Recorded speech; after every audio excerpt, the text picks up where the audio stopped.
नाम आदित्य विप्लाजे में कक्षा 8वीं सी में पढ़ता हूँ। आज हम एक त्रिभुज का गुणधर्म पढ़ेंगे। त्रिभुज के तीनों अंतः कोणों का योग 180 डिग्री होता है। हम इसे प्रैक्टिकल करेंगे। तो हमने इसे पहले समान त्रिज्या के चाप से काट लिया।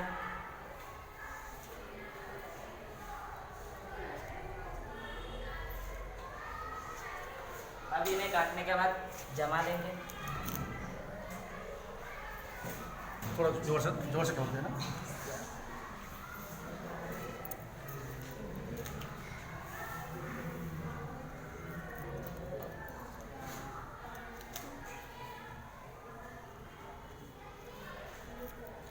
तो हमने इन्हें जमा दिया। तो अब ये अर्धवृत्त बन गया। इन्हें जमाने के बाद ये अर्धवृत्त प्राप्त होता है। यह इसकी माप 180 डिग्री होती है। अब हम इसी प्रकार से ये चतुर्भुज पढ़ेंगे। चतुर्भुज के चारों अंतः कोणों का योग 360 डिग्री होता है। हम इन्हें भी समान त्रिज्या के चाप से काट लेंगे।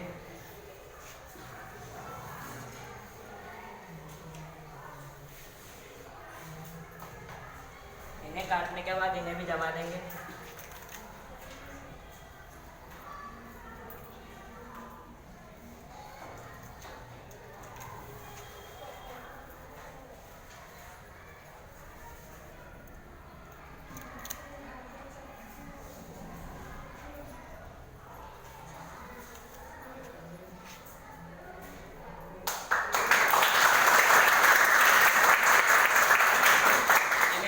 पर हमें पूर्णवृत्त प्राप्त होता है और पूर्णवृत्त 360 डिग्री का होता है।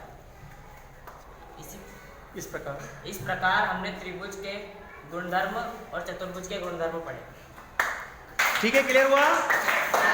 तो ये अभी आदित्य ने आपको बताया है कि एक त्रिभुज और एक चतुर्भुज का एक जो महत्वपूर्ण गुणधर्म होता है, त्रिभुज के तीनों अंतः कोणों का योग 180 डिग्री होता है। उसका आपने अभी देखा प्रायोगिक सत्यापन प्रैक्टिकल रूप में। तीनों कोणों को हमने यहां से निकाला और जब जमाया तो एक अर्धवृत्त प्राप्त हुआ, एक सरल रेखा।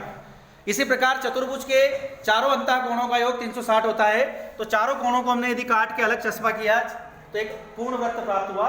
और आप जानते हैं पूर्ण वृत्त की माप 360 डिग्री होती है। तो ये दोनों गुणधर्म आपको प्रायोगिक रूप से समझना भी है और घर पे प्रयोग करके भी देखना है। क्लियर हुआ?